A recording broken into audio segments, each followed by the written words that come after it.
이사야 34장 1절에서 17절까지 말씀을 살펴보도록 하겠습니다. 여호와의 날에 열방에 대한 보편적이고 우주적인 대심판이 시행될 것임을 예언합니다. 에돔은 하나님의 대적하는 세속 문명의 전형으로 묘사되어 여호와의 심판에 떨어진 민족들의 대표로 등장합니다. 1절에서 4절은 열방에 대한 심판입니다. 하나님께서는 열방과 민족, 땅과 땅에 충만한 것과 세계와 세계에 나는 모든 것을 향해 하나님의 말씀을 들을 것을 선포합니다. 같은 의미를 가진 들을지어다, 귀를 기울일지어다, 들을지어다는 표현을 반복하여 강조하므로 땅에 사는 모든 민족과 모든 사람은 가까이 와서 귀를 기울여 하나님의 말씀을 들어야 함을 알려줍니다. 왜 하나님의 말씀을 들어야 할까요? 여호와께서 열방과 그들의 모든 군대에 진노하시고 그들을 진멸하기로 작정하셨기 때문입니다. 본문은 그 이유를 직접 언급하지 않습니다. 하나님의 진노와 분노를 언급하므로 하나님의 절대 주권과 절대 권력을 강조하며 하나님의 심판이 반드시 시행될 것임을 보여줍니다. 진멸하다란 거룩한 전쟁에 속하는 개념으로 전리품뿐 아니라 모든 사람까지 하나님께 바쳐진다는 의미를 가지고 있습니다. 예외 없이 모든 멸망에 넘겨질 것임을 알려줍니다. 사륙당하게 하셨으니라는 표현을 통해 민족들의 심판이 누군가의 손, 즉 여호와의 손을 통해 이루어질 것임을 시사합니다. 이 절은 문맥적으로 보면 일의 성취는 장래에 이루어질 것이지만 여호와께서 이미 작정하신 일이기에 어떠한 일이 있어도 반드시 성취될 것임을 강조합니다. 이것은 신학적으로 예언적 완료라는 표현으로 사용되어지기도 합니다. 여호와께서 열방에 대한 수행하시는 심판의 처참함은 죽음을 통해 분명히 드러납니다. 3절에 따르면 사륙을 당한 자는 내던진 바가 됩니다. 전쟁의 참상으로 죽음을 당한 매우 많은 사체들이 수습되지 못한 채 쓰레기처럼 아무렇게나 버려지게 됩니다. 그 시체에서 악취가 솟아오르며 사체들로부터 흘러나온 피가 온 산을 덮어 산을 녹이고 침식시킬 만큼 많은 피가 흘려질 것입니다. 민족들을 진멸하는 전쟁이 땅을 넘어 우주적 차원의 전쟁으로 그 충격이 우주 전체에 영향을 미칩니다. 그 결과 하늘에서도 엄청난 변화가 일어납니다.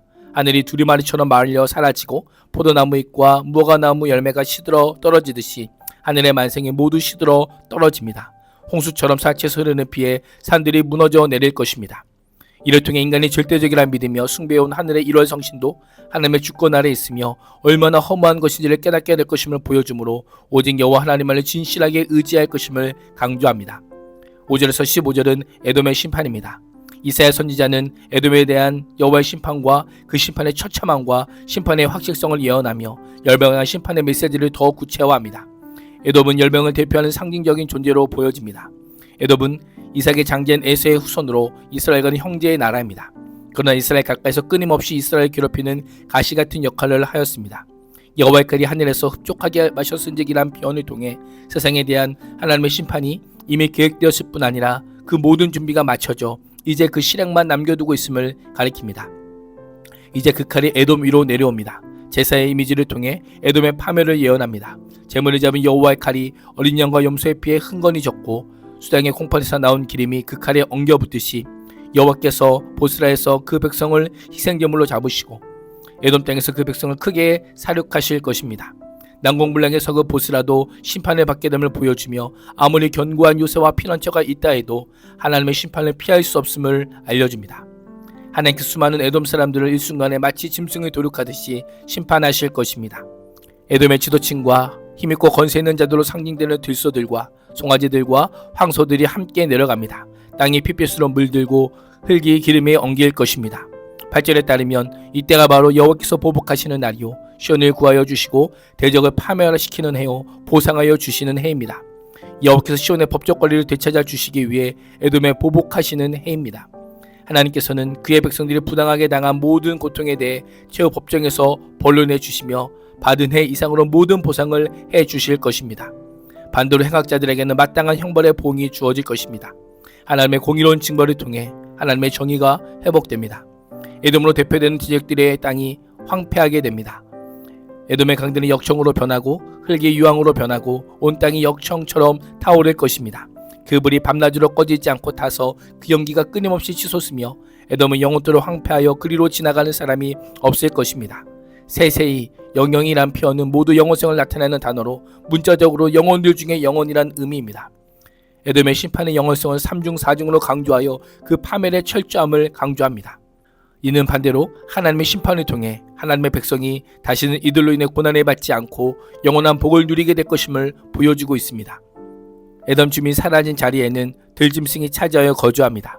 여호와께서 그 위 혼란의 줄과 공허의 줄을 들이우십니다.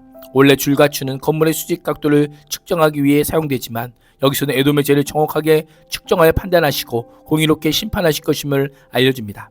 혼란과 공허는 창세기 1장 2절에서 창소 이전에 무질서하고 혼란하고 공허한 땅의 모습을 묘사하기 위해 사용되었습니다. 심판의 결과 창조 이전처럼 땅의 형체도 없고 무질서한 혼돈 상태에 빠지게 됩니다. 하나님의 심판의 결과 에돔의 통치가 완전히 끊기게 될 것입니다. 에돔은 설 왕도 없고 백성을 다스릴 지도자들도 없을 것입니다. 왕국이라 부를 수 있는 모든 면모를 잃게 될 것입니다. 정치적, 사회적 모든 질서가 무너지게 됩니다. 궁궐이 있던 곳마다 가시나무가 돋아나고 그 견고한 성에는 엉겅퀴와 새끼풀만 무성하며 승냥이와 타조와 들짐승과 이리, 수점소, 올빼미가 털을 잡게 됩니다. 권력과 살치를 즐기던 자들로 북적이는 궁궐과 요새가 황무지가 되고 들짐승의 거주지가 되고 마는 것입니다. 하나님 없는 삶, 하나님을 인정하지 않고 하나님의 백성을 무시하는 배반하는 삶은 창세전 혼돈과 공허처럼 될 것입니다. 형체도 없고 공허한 삶이 될 것입니다. 철저하게 파괴될 것입니다. 이러한 파괴는 에돔만의 문제가 아닙니다. 하나님을 대적하는 자라면 그가 누구든지 언제든지 어디서든지 심판의 대상이 될 수 있음을 기억해야 합니다. 16절에서 17절은 심판의 확실성입니다. 이사야 선지자는 너희는 여호와의 책에서 찾아 읽어보라 라고 합니다. 이 모든 것이 우연히 생겨난 것이 아니라 여호와께서 주도하셔서 일어난 일임을 강조합니다. 이 짐승들 가운데서 어느 거나 빠지는 것이 없겠고 하나도 그 짝이 없는 짐승은 없을 것이다. 여호와께서 친히 입을 열어 그렇게 되라고 명하셨고 여호와 영이 친히 그 짐승을 모을 것이기 때문이라 라고 합니다. 여호와의 입이란 표현은 선포된 내용의 신적 기원을 강조하며 명령하셨다라는 표현은 하나님의 절대 주권을 강조하여 그 일이 반드시 이루어질 것임을 선언합니다. 하나님께서는 이를 위해 친히 제비를 뽑으시고 줄로 그 땅을 재어 나누어 주십니다. 과거에는 줄로 재어 모든 민족에게 땅을 분배했다면 이제는 친히 그 짐승들에게 나누어 주십니다. 그 결과 짐승들이 영영이 그 땅을 차지할 것이며 세속토록 거기에 살게 됩니다. 에돔의 멸망을 통해 하나님께서는 교만한 열방을 심판하시고 끝까지 자신의 말씀을 이루어 주심을 보여줍니다. 우리에게는 이보다 더 놀라운 약속의 말씀이 있습니다. 하나님께서 아들 예수 그리스도를 이 땅에 보내어 주시고 하나님 자녀 삼으신 우리에게 주시는 말씀입니다.